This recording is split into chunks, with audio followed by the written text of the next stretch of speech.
자, 독립투쟁과 또 연관됩니다. 그런 영화고, 요거는 이제 이 뮤지컬이라는 시도를 했는데, 이때 이 영웅은 코로나랑 맞물리면서 아주 실패한 건 아닌데 500만, 6, 700만 충분히 갈 수 있는 영화가 제가 기억하는 건 한 300만 넘는데 그쳤죠. 코로나가 아니었으면은 한 400만, 5, 600만은 가지 않았을까 싶은데 요즘 상황은 또 달라요. 코로나 끝난데도 관객들이 안 들어요. 그건 다른 이유에서니까 그럼 보기로 하고요. 이 영웅이 얼마나 비평적 평가는 그저 그랬습니다. 근데 저는 꽤 흥미롭게 봤습니다. 이 영화를. 특히 김고은의 어떠한 그 설화 캐릭터 해석이 좋았고, 연기도 좋았고, 그 뮤지컬 넘버들도 꽤 좋았고. 그래서 저는 이 영화는 영웅을 뮤지컬 영웅보다 훨씬 좋아합니다. 적어도 이 영화는 친일매국적 한국식 사관적 관점에서 그리진 않았어요. 그리고 요건 무시하고 넘어가시고, 요게 이제 요 얘기 아까 좀 마저 하겠습니다. 아까 굉장히 중요한 말씀하셨는데 우민호 감독이 이 영화를 만들면서 어떤 욕심을 부렸느냐? 아까 말씀드렸듯이 내부자들, 남산의 부장들 이걸로 성공을 거뒀으니까 다 같은 제작자랑 했습니다. 네가 원하는 대로 영화를 만들어 이렇게 된 거예요. 300억을 주고 300억이면 흥행 영화를 만들어야 되잖아요. 근데 이제 감독한테 네가 만들고 싶은 대로 만들어 이렇게 한 거예요. 저는 이게 어떻게 가능한지 모르는데 CJ가 그거를 허용한 것도 놀랐고 근데 제작자가 지금 대한민국에서 제일 잘 나가는 제작자인데 서울범도 제작한 친구예요. 그 친구가 저한테 선생님 제가 왜 하얼빈 만들려고 했는지 아세요? 그러는 거예요. 10년 전부터 준비했대요. 서울의 봄도 꽤 오래전부터 준비하고 하얼빈이 아니고 서울의 봄. 어쨌든 이 감독은 굉장히 역사적 자각이 있는 친구더라고요. 자기가 보니까 대한민국 역사 교육이 너무 엉망이더라 이거야. 너무 개판이더라 이거야. 그래서 자기가 역사 교육하는 그런 마음으로 만든 게 서울의 봄이라는 거예요. 준비를 10년 전부터 해왔대요 자기. 그런데 놀라운 건 감독 김성수가 흥행 감독이 아니에요. 그 전에 아수라라는 영화를 통해서 저는 열광했지만 이렇게 큰 성공을 거두지 못했는데 우리 이 제작자가 김성수 감독의 가능성을 본 거예요. 김성수가 예전에 무사도 만들고 했으니까 김성수를 맡겼는데 김성수가 1000만을 넘는 그런 이른바 대박을 터뜨린 거죠. 그래서 저 친구여가지고 야 축하한다 그랬더니 그렇게 하다 보니까 제가 뒷발질 하다 보니까 1000만 넘었네. 응? 근데 이 친구는 이제 1000만을 넘어버리면 어떤 일이 벌어지냐면요. 다음 영화 만드는 게 힘들어요. 그렇잖아요. 계속 1000만 영화 못 만들잖아요. 또 최근에 한국 천만 감독들이 줄줄이 실패하고 있는 거 아시죠? 예? 신과 함께 했던 김용화, 예? 더문으로 막 쫄딱 망하고, 예? 그리고 최동훈 외계 플러스 인투로 쫄딱 망하고, 2편 500억 날리면서 CJ가 문 닫냐 마냐, 예? 암살을 만든 감독이에요. 예? 도둑들을 만든 감독이에요. 도둑들과 암살을 통해서 쌍천만 감독이에요. 아직 우리나라는 세천만이 없어요. 그러니까 쌍천만만 있어요. 윤재균, 최동훈, 김용화 3명밖에 없어요. 4명. 범죄도시 이상용이라고.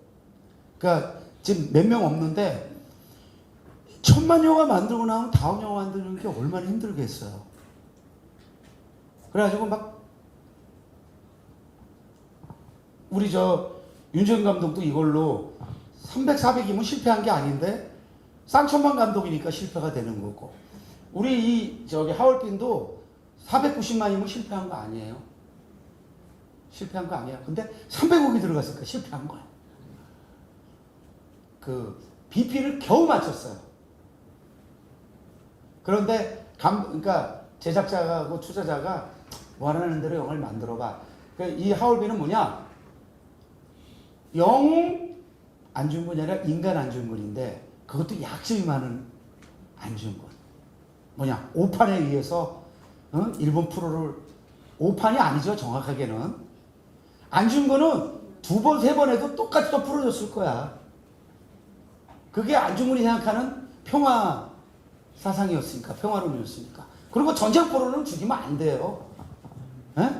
근데 너무 신사적으로 접근한 거지.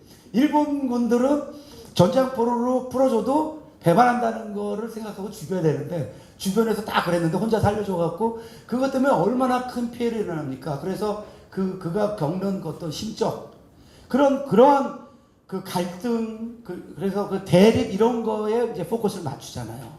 즉 안중근의 영적 면모만 그리고 뭐 이런 게 아니고 그의 약점들을 많이 영화 속에 예? 그러면서 이 영화는 뭐냐? 안중근만이 아니고 안중근과 함께한 다른 독립투쟁가들을 기억하는. 그래서 이 영화에서 놀라운 장면이 나옵니다. 뭐냐면은 이 영화 보신 분들 좀 심심했을 건데 이토 히로부미를 그 살해하는 장면에서 우리가 아는 영화들은 이토 히로부미를 살해하면 어떻게 해야 돼요? 카메라가 들어가야 됩니다. 죽이는 걸 드라마틱하게 보여줘야 됩니다. 근데 안 보여줘. 막 소리만 그리고 얼굴도 한번 잡아주잖아. 이게 대중적으로 실패한 이유면서 이게 하얼빈에서 감독이 하고 싶었던 거였어요. 그리고 카메라가 대신 어디로 가요? 하늘로 올라가요. 하늘로 왜 올라가요?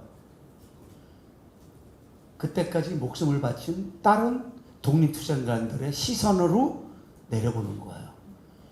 위대한 카메라웍인데 관객들이 볼 땐 짜증나지. 아이 뭐야 그러면은 이토 히로부미 죽을 때 막 찌그러진 모습, 피 흘리는 모습을 클로즈로 보여줘야 되거든.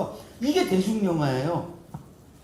그런데 우리 우미노 감독은 돈은 대중영화 예산을 들이고 이 영화 화법, 작법은 실험영화식으로 가는 거예요. 이게 원래 미친 짓이에요. 봉준호도 그런 짓은 안 해. 근데 우미노가 자기가 안 가. 이게 처음이자 마지막 딱 한 번. 우리가 예술하다 보면요. 정말 욕심을 어떨 때 내요. 그러니까 남들이 못하는 한 번, 평생에 한 번 해보고 싶은 거 그거 한 거예요. 그러니까 놀라운 게 뭐냐면 그런데도 490만이 들었다는 게 우리 한국 관객이 얼마나 대단한 거예요. 이게 만약에 100만 되고 그랬으면 이제 쫄딱 망하는 건데 아까 말씀드렸잖아요. 최동우는 외계 플러스인 2편 합해갖고 300만이 안 됐어요. 근데 이 영화는 어쨌든 이 영화 한 편으로 490만, 500만 가까이 되고 주변 부가 뭐 이렇게 해가지고 결국에 돈은 맞춘 거예요. 그러니까 손해는 안 본 거죠. 그러니까 우리 우민호 감독은 우민호 감독이 내부자들이나 남산의 부장들처럼 이 영화를 만들었으면은 흥행 더 잦았을 텐데 안중근의 새로운 면모, 즉 우리 김훈 선생이 하얼빈에서 구현하고 싶은 거를 우리 우민호가 한 거예요. 그리고 여러분 이 소설 하얼빈이잖아요. 어느 게 먼저예요? 영화가 훨씬 먼저예요. 그래서 이 제작자가 엄청 뭐라 그러더라고. 많은 사람들이 이 소설을 영화한 줄 알아요. 소설하고 전혀 관계가 없어요. 제목만 같아요. 근데 제목은 영화가 먼저 택한 건데 뭐 하얼빈은 꼭 누구만 영화만 써라 소설만 쓰라는 건 없으니까 같이 택했는데 제가 볼 때 그 영화가 소설 덕을 못 받고 또 소설은 영화 덕을 받겠죠. 왜냐면 소설 나온 다음에 영화가 나왔으니까 제목이 같으니까 그리고 안중근 이야기니까 그 이후에 관심 갖고 소설을 읽은 사람도 있겠죠. 그런데 이 하얼빈은 정말 다른 우리가 여태까지 봐온 것과는 다른 안중근의 심층적인 면모를 보여주는데 성공한 영화인 반면에 이 소설은 그 인간 그 안중근을 구현하겠다라는 의도와 상관없이 너무 앙상한 안중근을 너무 앙상하게 만들었다는 점에서 저는 이 소설을 실패작이라고 여기는 사람입니다. 제가 이 전까지는요 김훈 20년간 김훈 선생을 대한민국 최고의 작가라고 여겼던 사람이에요.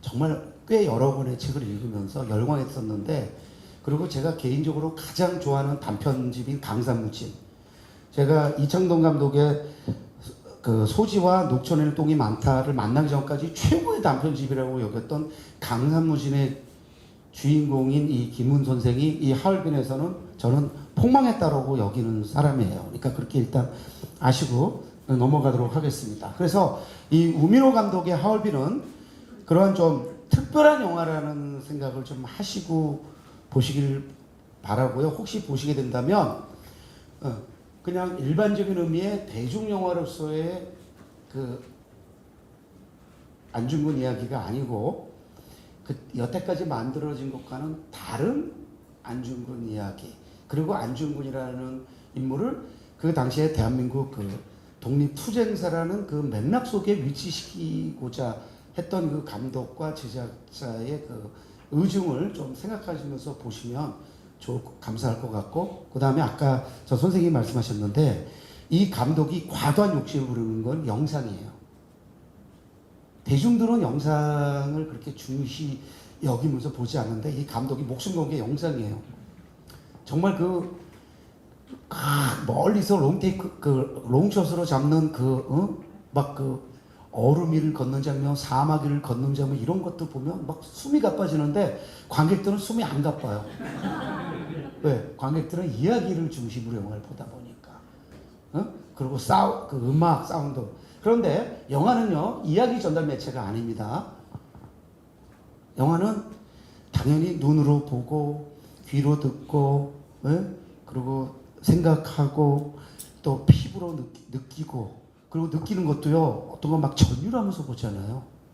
촉각을 동원하고, 후각을 동원하고, 그러니까 온갖 감각을 다 동원하면서 즐기는 게 영화입니다. 그냥 줄거리만 쫓아가는 게 영화가 아니에요. 근데 너무나 많은 사람들이, 심지어 전문가들마저도 줄거리를 쫓아가면서 특히 이데올로기에 너무 매몰된, 요번에 김누리 교수가 이제 2년 선배여서 제가 이제 그 선배를 교수를 좀 아는데, 김누리 교수가 우리 요즘 요번 대선을 통해서 드러난 이대남의 극우화에 대해서 진단을 하면서, 그런 민주교육을 받아본 적이 없으니까 그런 얘기를 쭉 하는데, 사실 우리가 무엇보다 중요한 거는 사실은 그러니까 역사 교육이잖아요. 역사 교육. 여러분, 우리나라는 자국 역사를 조금만 이렇게 미화도 아니고 조금만 부각시키면 바로 국뽕이라고. 세상에 이런 나라는 한국밖에 없습니다. 자국 역사를 미화가 아니에요. 그냥 자국 역사를 좀 이렇게 인정하고 자국 역사를 이렇게 자랑스러워하면 바로 국뽕으로 공격하는 게. 근데 이게 여러분 그거 아시죠? 식민교육의 잔재라는 거 아시죠? 우리가 35년 식민기를 겪으면서 마지막 총독인 아베 노부유키가 뭐라 그래요? 아베 노부유키가 이제 9대 총독이던데 아베 신조하고 관계 없대요. 아베 신조의 할아버지라고 뭐 이렇게 돌았었는데 아니래요. 아니고 아베 노부유키가 가면서 뭐라 그러냐면, 그동안 자기네가 철저하게 식민교육을 시켰기 때문에 이 독립을 하더라도 얘네는 독립을 못한다. 100년은 지나야 될 거다. 예? 그래서 지금 우리 80주년이잖아요. 이 강자가 마련된 게 뭐예요? 이거 굉장히 서글픈 강자잖아요. 우리가 해방 80년을 맞았는데 지금 독립을 외쳐야 되는, 독립전쟁을 해야 되는 지금 이상한 상황인 거죠. 예? 왜 그런 일이 벌어지죠? 경성제대, 그 서울대 전신인 경성제대, 그리고 그 조선총독부 조선사 편수회가 그 써놓은 우리나라 그 역사 기록을 그들이 열심히 주입시켰고, 그거로 그 수업을 받은 사람들 중에 대표가 누구예요? 이병도, 신석호예요. 이병도는 서울대, 신석호는 고대. 거의다가 다 그 사람들의 후예예요. 그러니까 그 사람들의 후예이기 때문에 그 사람들이 가르친 대로 안 하면은 논문을 못 쓰고 교수가 못 되니까 밥을 못 먹고 살고, 저처럼 나 그렇게 안 살아 그러면 이렇게 야인으로 고생하면서 평생을 살면 되는데, 교수가 돼야 될 사람은 어떻게 해요? 시킨 대로 해야 되는 거죠. 그래서 그거를 시킨 대로 안 하면은 논문도 통과 안 되고 논문서도 교수가 못 됩니다. 그런 대표 주자가 백이성이라는 친구잖아요.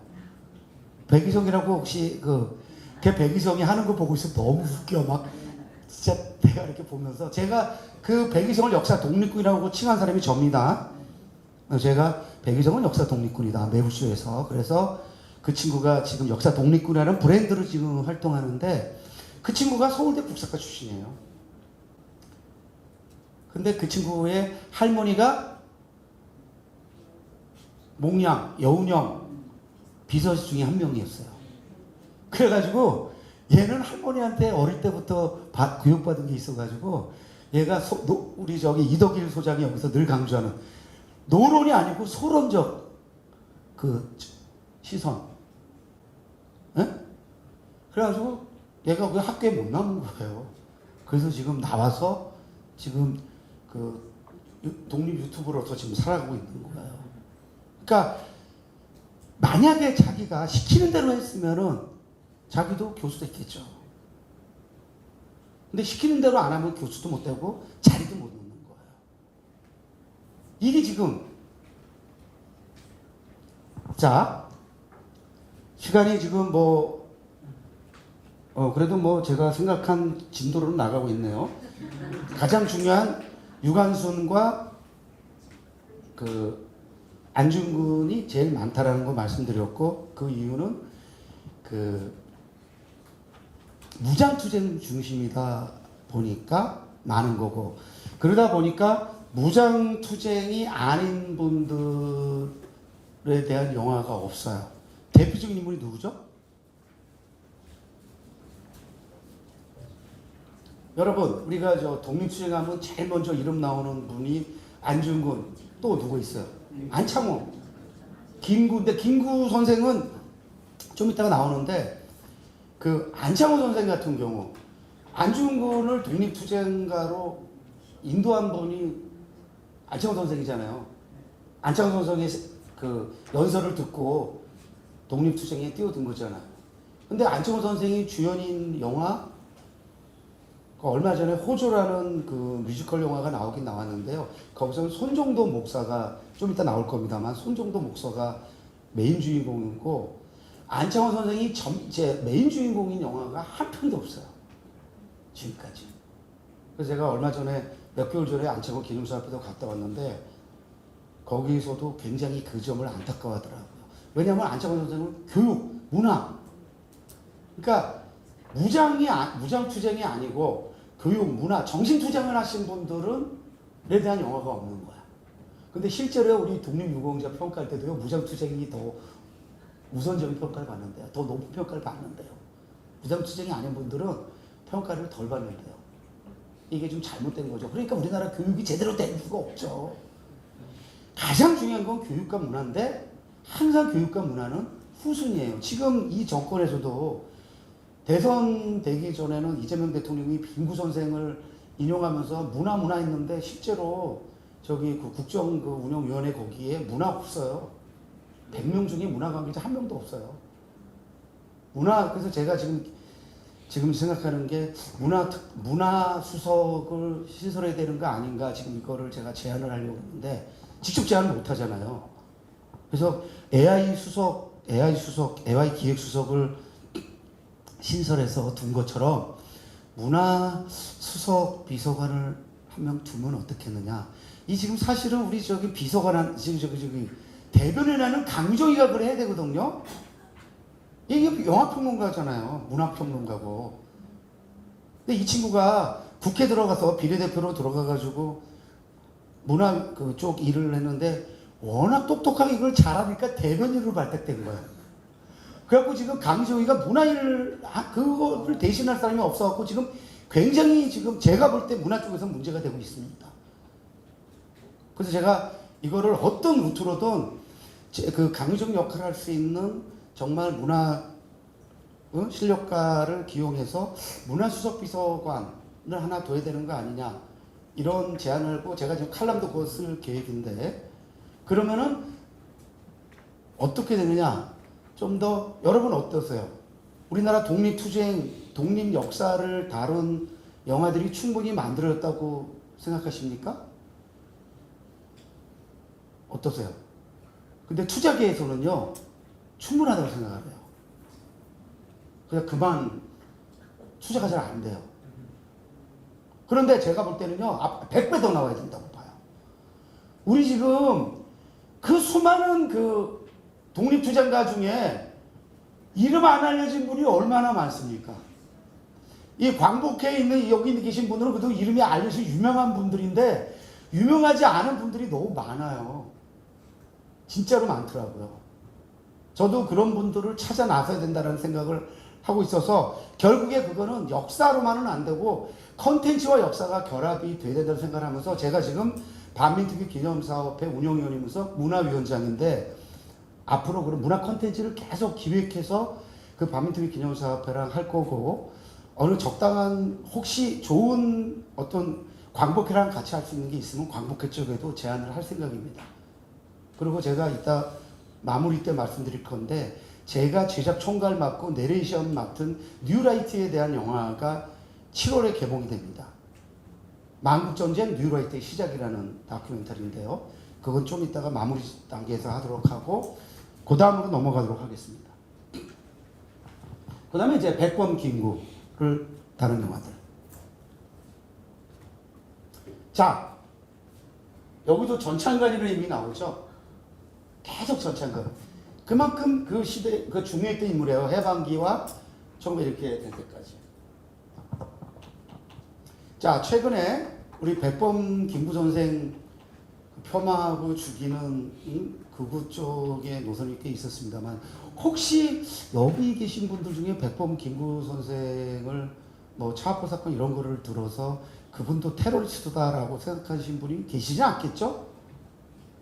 대장 김장수에서 그게 극화됐습니다만은 백범 김구 선생이 이제 백범 김구 선생이 동학 농민인데 저는 동학 혁명이라고 합니다만은 동학 그 농민혁명 때 그때 저기 안중근과 그 아버지는 동학 토불대였던 건 아시죠?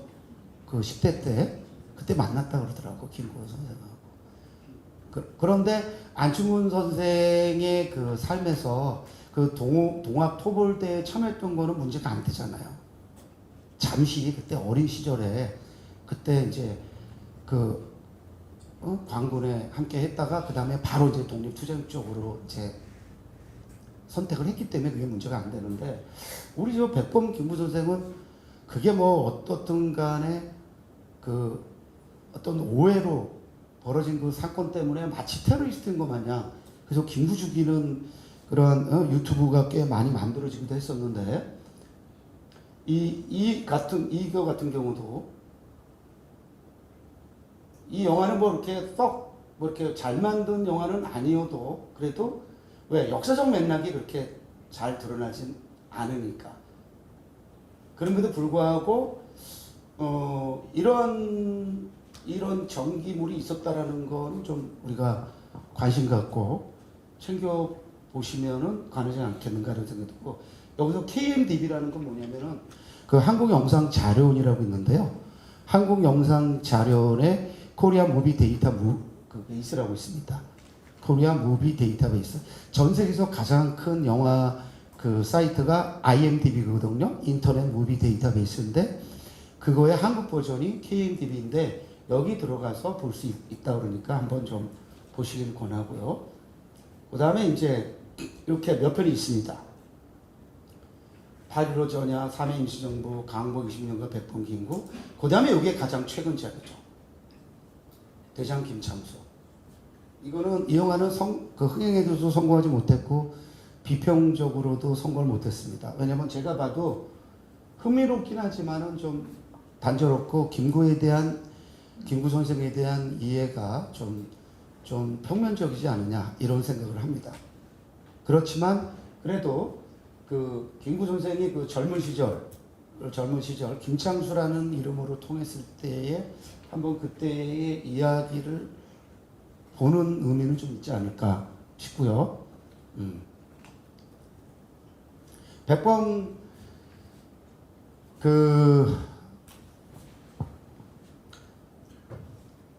제가 EP 맡은 그 영화의 제작자, 기획 제작자가 이덕일 소장입니다. 한가람 역사문화연구소. 그 이덕일 소장만이 아니라 만약에 우리 이제 초대 대통령이 이승만이 아니고 김구가 됐더라면 하는, 역사에서 가정이라는 게 뭐 의미는 없을 수 있습니다만은 했더라면 우리나라 역사는 완전히 또 달라졌겠죠.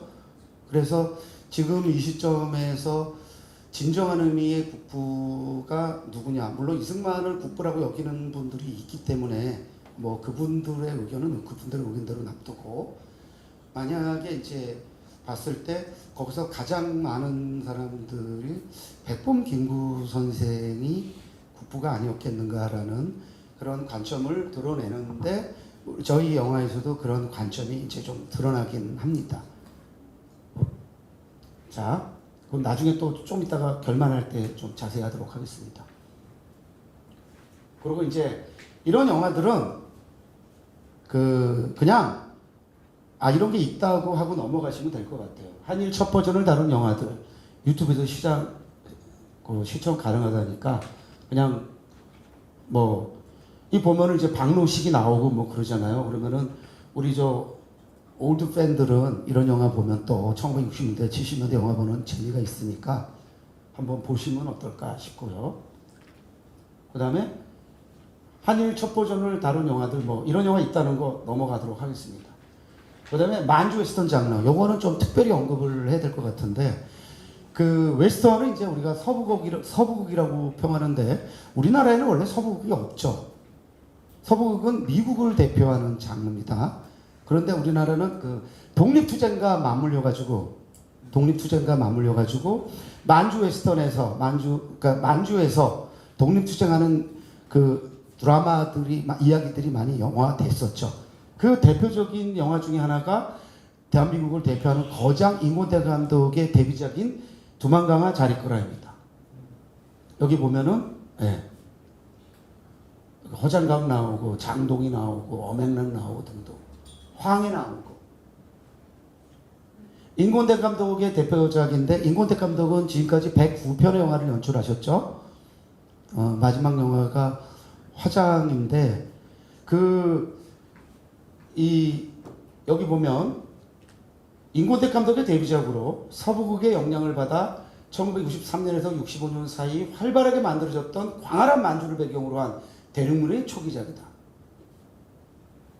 이 영화 역시 만주와 두만강 사이의 국경을 배경으로 스펙타클한 액션을 제공하고 있다.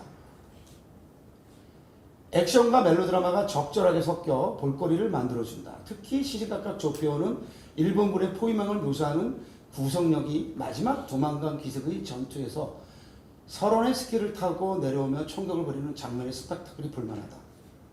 임권택 감독은 자기 데뷔작부터 만다라 뭐 이전까지, 아니면 1970년대 후반 80년대 영화 이전까지는 굉장히 부끄러워하세요. 그래서 본인이 한 7, 80편을 쓰레기다, 당신의 입으로. 근데 제가 볼 때 이 영화 굉장히 흥미로워요. 그러니까 우리 임권택 감독이 굉장히 겸손한 거지 생각보다 그럴듯해요. 볼만해요. 그리고 이 마지막에 이 액션 시퀀스는 상당히 스펙타클합니다. 여러분이 한번 보실 수 있거든요, 유튜브에서. 임권택 감독이, 사실은 왜 임권택 감독이 그렇게 말씀하시냐면, 임권택 감독은 그 당시에 먹고 살 길이 없어가지고 정창화 감독이라고 여러분은 잘 모르실 수 있지만은 그 당대에 진짜 대한민국을 대표하는 엘리트 감독이 있었어요. 그 감독 밑에서 영화를 배웠는데, 그러다 보니까 먹고 살기 위해서 막 영화를 찍으신 거야. 그러니까 제대로 뭐 영화에 대해서 뭐 아는 것도 없이 정찬 감독 그 어깨 너머로 막 배우고, 그러니까 본인이 그런 자의식이 있는데, 제가 볼 때 그런 거를 감안하더라도 꽤 그 임고덕 감독은 그 흥미롭고 그 영화를 괜찮게 만들었다라는 생각이 저는 듭니다. 그래서 꼭 이 영화 좀 권하고 싶고요. 그 다음에 이제 만주 웨스턴 장르, 자, 이렇게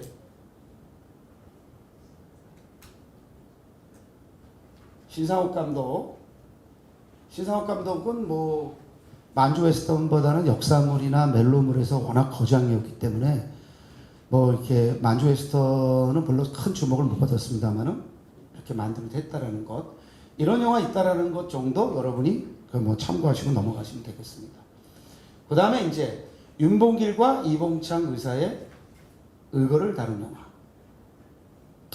사실 저도 영화 평론가로서 영화를 챙겨보고 영화 역사를 공부했습니다만은 안중근에 비해서 윤봉창, 이봉창, 윤봉길 이분들의 그 삶을 다룬 영화에 대해서는 별 관심이 없었어요. 그래서 저도 놓친 게 많습니다.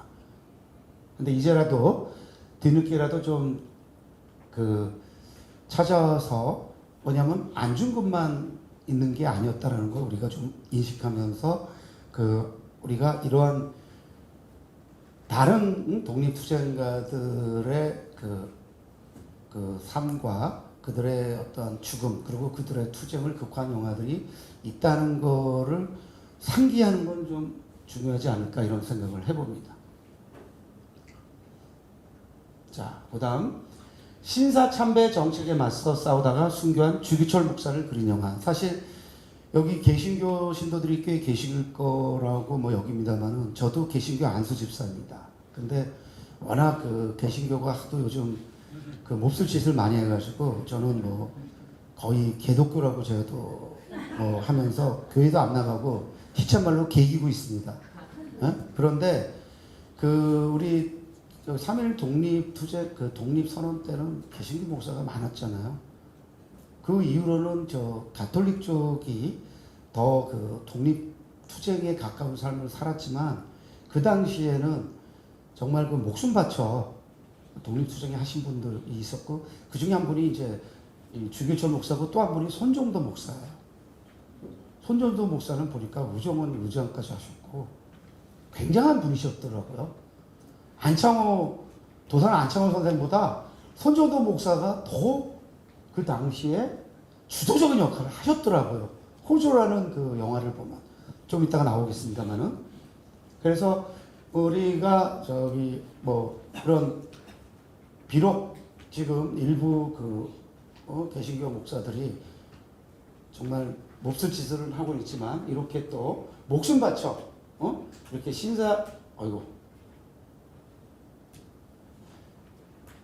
신사참배 정책에 맞서 싸우다가 순교까지 한 우리 주기철 목사, 전업보는 곳을 향하여는 워낙 널리 알려진 영화고 보신 분들이 꽤 있을 거라고 여기고요.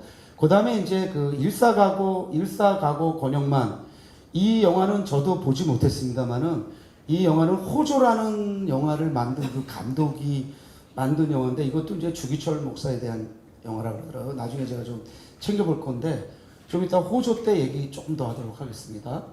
그 다음에 봉오동 전투를 다룬 두 편의 영화, 청산리 전투와, 여러분 일송정 푸른 소는 그냥 잊고 넘어가세요. 이장호 감독은 더 이상 말하고 싶지 않습니다.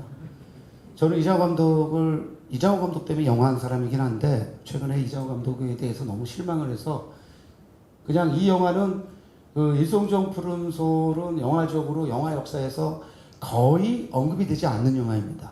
그런데 어쨌든 이 영화도 청산리 전투를 다룬 대표적인 영화라는 건 맞아요. 근데 영화적 평가를 전혀 못 받고 있습니다. 그 이유는 만듦새도 있을 거고, 아마 우리 이장호 감독의 어떤 그 독립투쟁을 바라보는 시선 자체가 별로 그렇게 설득력 있게 다가오지 않기 때문이 아닌가 이런 생각을 하는데, 반면에 조금 전에 처음에 얘기한 봉오동 전투는 굉장히 흥미로운 영화적 사례이니까 이 영화가 흡족하다 이런 의미를 말씀드린 게 아니고, 이런 의미로 말씀드리는 게 아니고 주목할 만한 충분한 가치가 있는 영화니까 이제라도 보시지 않으셨다면 보시기를 권합니다. 1919년 3.1 운동 이후 봉오동 일대에서 독립군의 무장항쟁이 활발해진다. 일본은 신식 무기로 무장한 월강 추격대를 필두로 독립군 토벌작전을 시작하고, 독립군은 불리한 상황을 이겨내기 위해 봉오동 지형을 활용해 유인책을 펼치려 한다. 항일 대도를 휘두르는 비범한 칼솜씨의 해철, 유해진. 대한민국 최고의 지금 연기파 배우죠. 그 칼을 휘두르는, 또 발빠른 독립군 1분대장 장하, 유준열. 열심히 달리죠, 우리 유준열 군이. 그리고 해철의 오른팔이자 날쌘 저격수 병구, 조우진, 이 세 명 중심으로 펼쳐지는 영화죠. 그래서 봉오동 전투 그러니까 막상 뭐 우리 저 홍범도 장군이 나와서 멋진 영웅상을 펼치는 거를 기대했다면 실망스러울 수 있고, 그래서 실망한 사람도 사실 있죠. 그런데 아까 말씀드렸듯이 이 영화는 그 봉오동 전투의 주역으로서 홍범도 장군의 영웅성을 드러내는 영화, 그게 아니고 거기까지 이르게 되는 과정을, 소위 말해서 그 말단, 이렇게 밑에 사람들이 목숨 걸고, 이런 점에서 그냥 그 홍범도 장군 이야기 이상으로 의미가 있지 않을까 생각을 해보는데, 이제 그러니까 홍범도 장군을 중심으로 한 그런 또 독립투쟁 관련 영화가 나오면 좋겠죠? 지금 그 탄생을 만든 박흥식 감독이 지금 홍범도 장군 영화를 추진하고 있습니다. 그래서 지금 대본을 저한테 보내왔는데 아직 읽진 않았는데, 그러니까 그 방현석의 그 범도를 참고해서는 쓴 것 같긴 한데 그거를 각색한 건 아닌 것 같고요. 그래서 아마 그 몇 년 기다리면은 홍범도 장군에 대한 그 멋진 영화가 한 편 나오지 않을까 싶은데, 제가 그 범도 소설을 읽으면서 느낀 건데, 그 방현석이 쓴 범도는 홍범도 장군의 그 영웅상을 추적하는 영화 아니고, 그의 인간적 면모와 더불어 그 함께했던 200명 이상의 독립투쟁가들의 이야기입니다.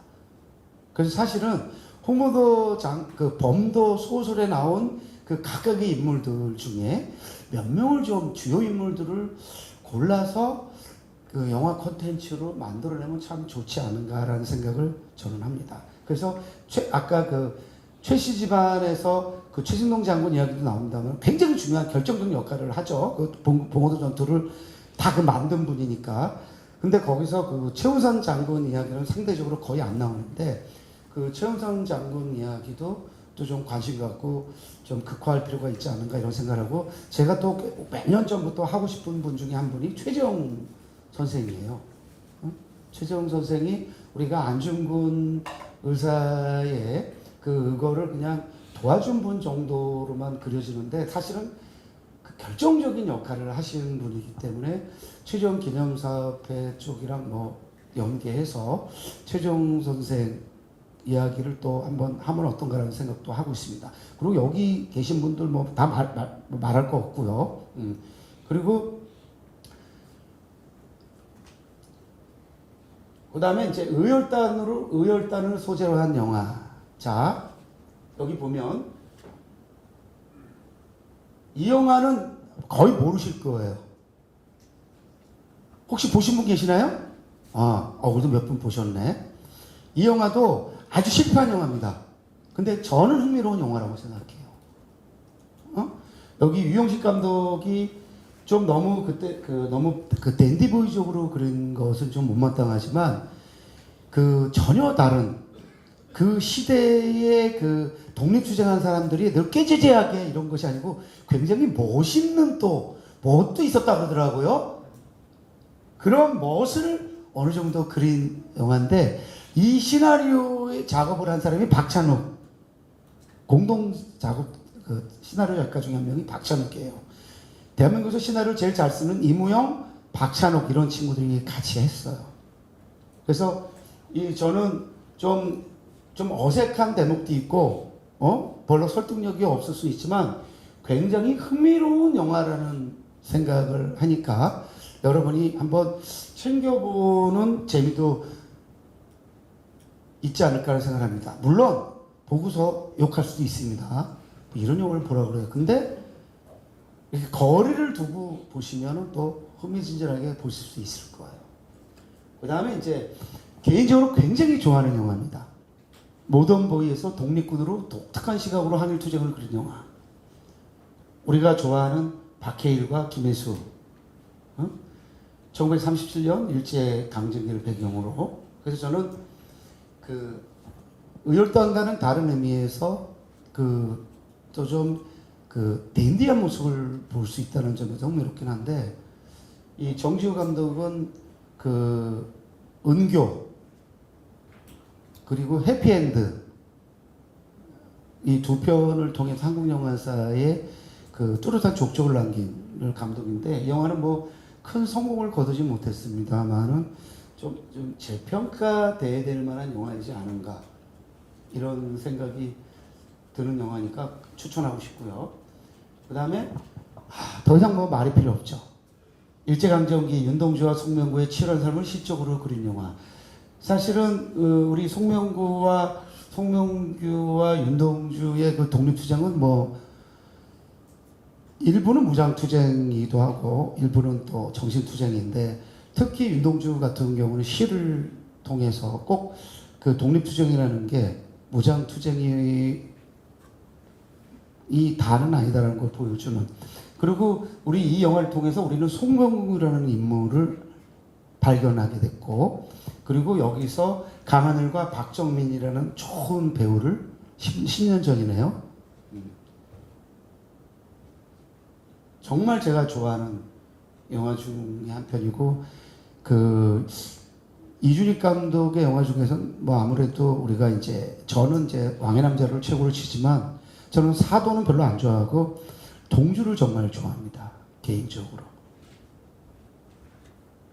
그래서 저런 식으로 독립투쟁을 한, 그리고 제가 이 영화를 보면서 우리 윤동주 시인이 한국인이 가장 사랑하는 시인의 한 명이라는 건 다 알고 있잖아요. 만해 한용운 선생이나 김소월 선생과 더불어. 근데 윤동주 같은 경우는 사실 20대 후반에 그때 한마디만 했으면 살아남는 거잖아요. 저는 그거 보면서 저런 위대한 선택, 어떻게 저런 젊은 나이에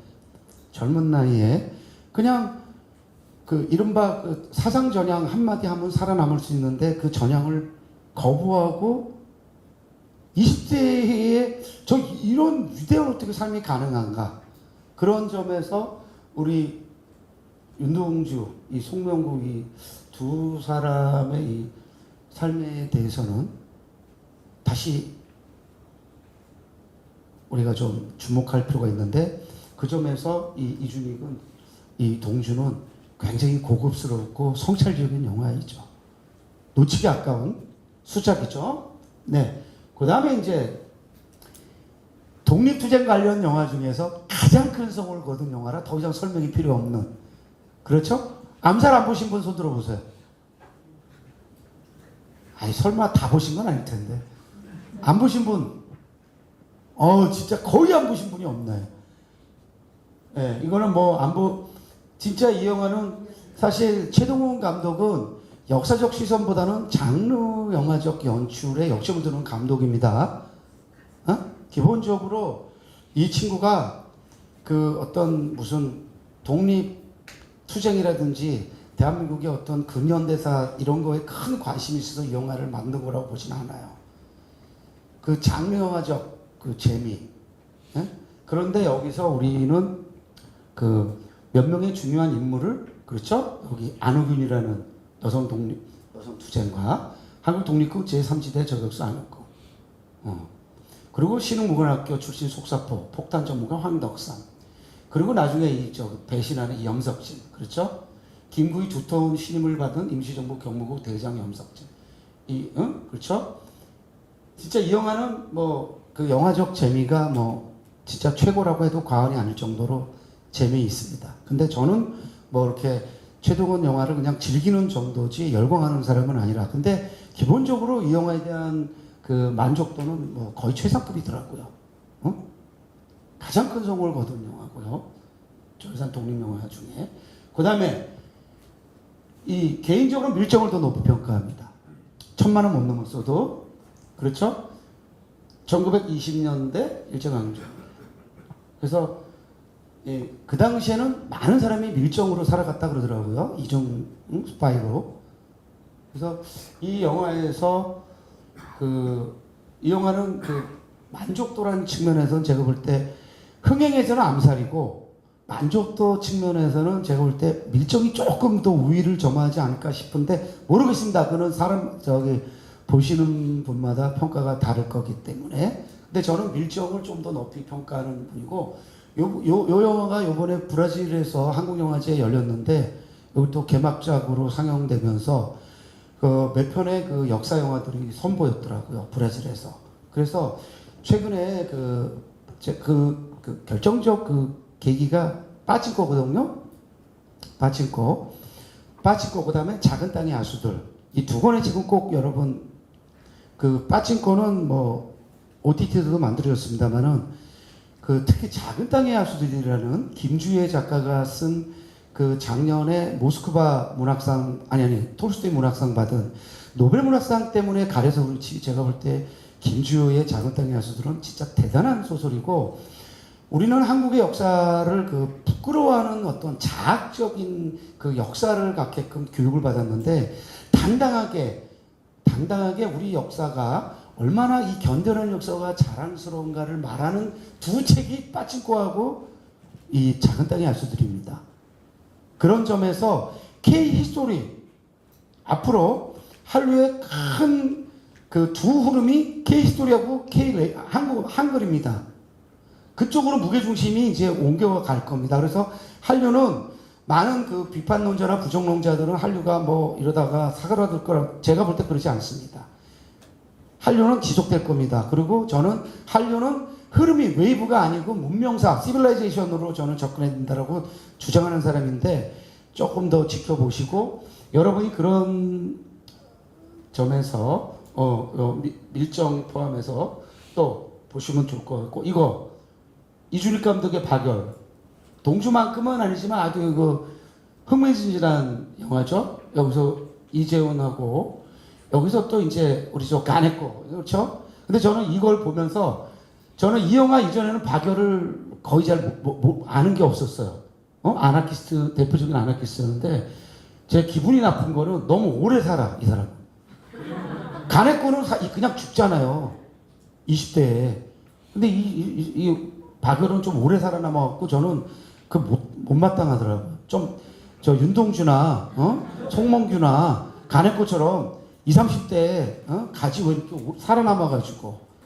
그런데 이유가 있겠죠. 이거는 저의 그냥 하는 얘기고, 재미삼아 하는 얘기인데, 이 영화도 그런 점에서 굉장히 우리가 좀 이 영화를 통해서 박열과 가네코 이야기가, 그렇죠? 가네코 구미코는 뭐 책도 나왔기도 했고, 관심 갖고 꼭 보시기를.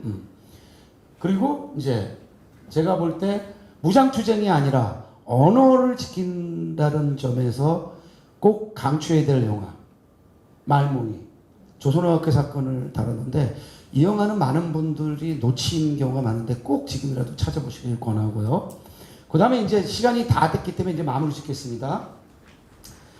이 작년에 나온 영화 중에 백산의령에서 발해까지, 국내 최고 기업가이자 상해 임시정부 독립자금의 6할을 담당했던 인물이 있다. 일제 탄압에도 그는 만주의 척박한 땅을 일궈 거대한 발해농장을 만든다. 수탈당하던 조선의 농민들에게 발해농장은 안전하게 농사를 지을 수 있는 나라가 된다. 그는 일제히 고문으로 숨진 백산 안위제다. 초등학교 졸업 때 백산상을 받았던 감독, 요 진재훈 감독이 KNN PD예요. 근데 40년이 지나 백산에게 질문하는데 왜 그런 길을 갔느냐. 그리고 백산이 대놓고 있다. 뒷산에 과실나무는 심었느냐. 저는 이 영화를 작년에 보고 나서 백산 이름만 알고 있다가 아 이분이 이렇게 정말 위대한 독립투쟁을 하셨네. 그리고 제가 이분의 삶을 계기로 교육과 문화, 경제 무장투쟁만이 아니라 교육과 문화, 경제 쪽으로 독립투쟁을 하다 살아가신 분들이 좀 더 집중 조명을 받아야 되는 거 아닌가. 무장투쟁만이 아니라. 그래서 백산 안희재 선생에 대해서는 조금 더 계속해서 또 다른 컨텐츠가 만들어져야 되는 게 아닌가 싶은데 이 영화가 작년에 뭐 흥행해서 스코어가 별거 없었는데 국가보훈처에서 최근에 지원 선정 받아갖고 1억 몇천만 원 지원 받아서 8.15 때 다시 재개봉한대요. 네? 이 영화가. 왜냐면은 이 영화를 보고 미쳐 놓친 사람들이 특히 교사들 이런 분들이 교육하시는 분들이 보고 깜짝 놀라면서 이 영화를 많이 보급하고 있는데 그 호응이 좋아가지고 재개봉을 한답니다. 여러분 재개봉하면 극장 가서 좀 한번 보시게. 영화적으로는 좀 서툰 구석이 많이 있습니다. 그리고 여기에 그 동원된 AI 기술도 좀 흥미롭게 볼 수 있는데 부족한 점은 많지만 백산 안희재라는 인물의 삶, 그러니까 이덕일 소장은 굉장히 못마땅해 하더라고요. 안희재의 삶을 제대로 못 그렸다고. 근데 제가 볼 때는 이 소장은 워낙 역사 전문가니까, 대한민국 최고의 역사 전문가니까 그 친구를 뭐 충족시킬 역사물 나오는 게 쉽겠어요. 그런데 이 영화는 저는 영화 평론가로 또 관객으로서 여러분들에게 권할 수 있으니까 꼭 보시길 권하고요. 거의 마지막, 제가 아까 말씀드린 만국전쟁 뉴라이트 시작 이전 마지막 영화. 아까 이 권영만이라는 이름 일사가고 나왔죠? 이 독립운동가 손정도 목사와 안창호 선생의 독립치증을 그린 뮤지컬 영화입니다. 저 굉장히 흥미롭게 봤어요. 좀 저예산 영화이기 때문에 뭐 출연진도 그렇고 서툰 구석이 많습니다. 그럼에도 불구하고 저는 굉장히 흥미롭게 봤는데 저는 여기서 손정도 목사 그냥 성함 정도만 알고 있었거든요. 근데 이분이 이렇게 대단한 분인지 몰랐어요. 이걸 통해서 그러니까 영화는 교육의 역할도 하잖아요. 교육 기능. 제가 나라 팔아먹 그러니까 여러분 영락교회 죄송합니다만 한경주 목사를 존경하시는 분들 제주 4.3의 서북청년단은 영락교회의 청년부가 주축이 됐다는 거 아시나요? 네. 그거 아셔야 됩니다. 그런 목사도 있지만 이 손정도 목사와 안창호 선생은 고향 선후배 사이자 상해활동 이전부터 호용하지 않은 동지애를 담고 있다. 두 사람의 변함없는 신뢰와 끈끈한 우정을 바탕으로 상해에 대한민국 임시 정부를 수립하여 독립운동을 이용하는 모습을 117분간 생생하게 그렸다. 호조라는 말은 서로 돕는다는 뜻으로 상호부조 호조 서로 돕는다는 뜻으로 독립운동가로 활동한 손정은 목사가 만주에 흩어진 난민동포를 구제하여 건립하고자 한 이상촌을 가리킨다. 손 목사는 3.1 운동 이후 임시의정원 조직을 발의하여 대한민국 임시정부가 조직되는데 정동에다 임시의정원 의장을 하고 그랬어요. 2대 의장하고. 그 위대한 분이었더라고요. 그리고 정말 자기의 모든 걸 바쳐서 목숨까지 바쳐서 깜짝 놀랐어요. 저는. 그래서 이 영화가 좀 서툰 구석이 있어도 이 영화를 통해서 손정도 목사의 삶도 한번 되새겨 보시고 이 호조를 하면서 제가 책 한 권을 소개하겠습니다. 뾰트르 크루토프스키 평전 가장 유명한 아나키스트입니다. 아나키스트 중에서 세계적으로 가장 유명한 이 크루토프스키니 바로 상어부조론을 내세우면서 제가 내세웠는데 제가 볼 때 이 안창호 선생은 외국 왔다 갔다 했잖아요. 이 안창호 선생이 저는 이 뾰트르 크루토프스키의 영향을 받았다고 보고 있습니다. 이 호조는 이 상어부조의 줄임이죠. 그거에 거의 같은 뜻이라고 보기 때문에 이 평전 우리 박홍규 명남대 명예교수가 쓰신 이 평전도 좀 소개하고 싶고요. 이 영화 하여튼 그 뭐 화려한 뮤지컬을 기대하면 좀 아쉽지만 역사와 뮤지컬이 결합됐다는 점에서 뮤지컬 영웅과는 또 다른 재미를 주는 영화니까 꼭 관심 갖고 보시길 바라고 이제 마무리 짓겠습니다. 제가 너무 열심히 해가지고 시간을 꽉 채웠는데 5시에 딱 끝내드리도록 하겠습니다. 제가 처음에 그 말씀드린 그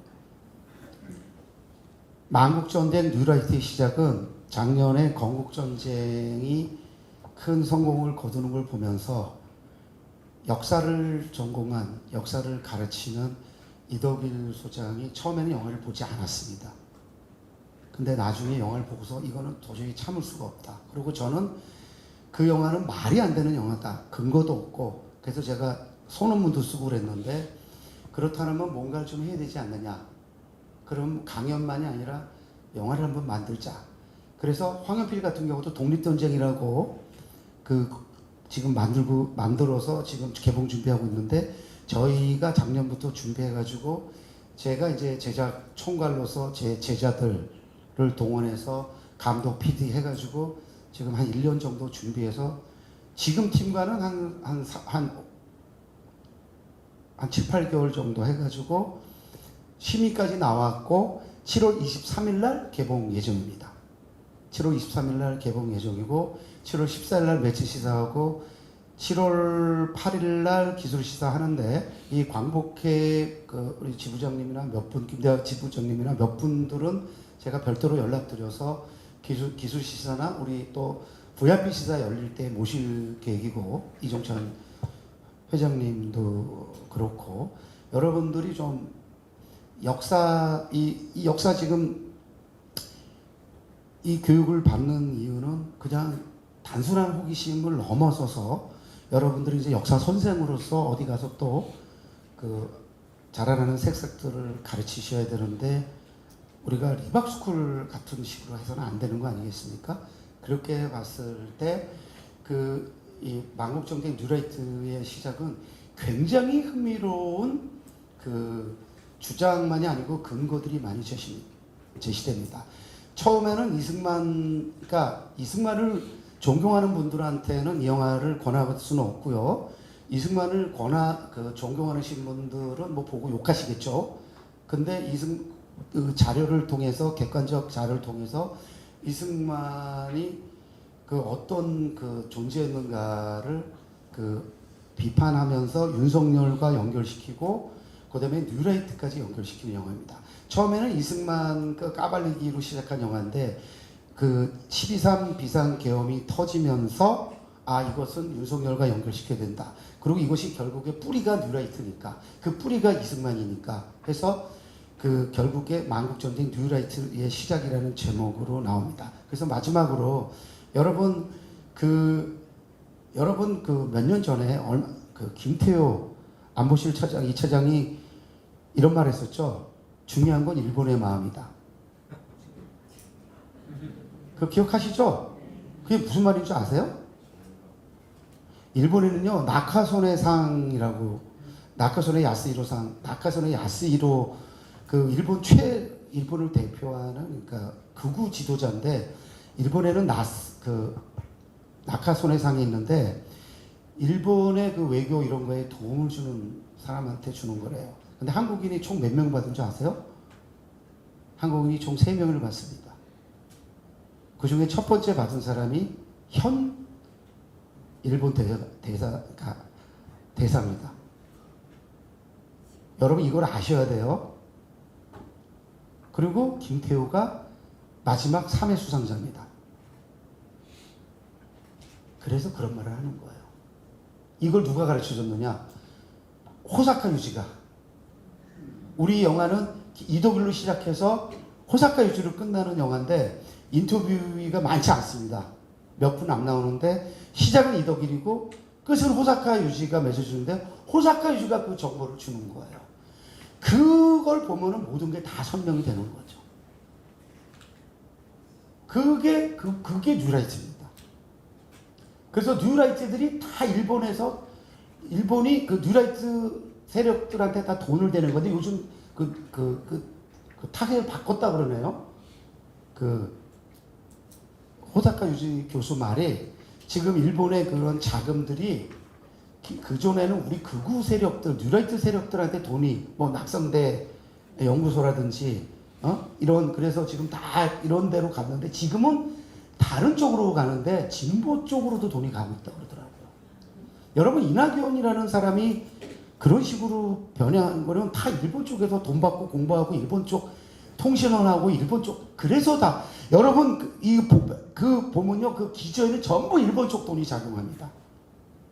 그래서 이 마국전쟁 뉴라이트 시작 제가 사실 오늘 아직 완성된 예고편은 아니지만 그 예고편의 맛보기를 보여드리려고 했는데 이거는 완성된 게 아니어서 그냥 넘어가는데 관심 가지고 마국전쟁 뉴라이트의 시작 성원해 주시고 같이 성원이 아니라 그걸로 역사 바로잡는데 함께해 주시기를 바라면서 제가 몇 분 넘었네요. 이것으로 마치겠습니다.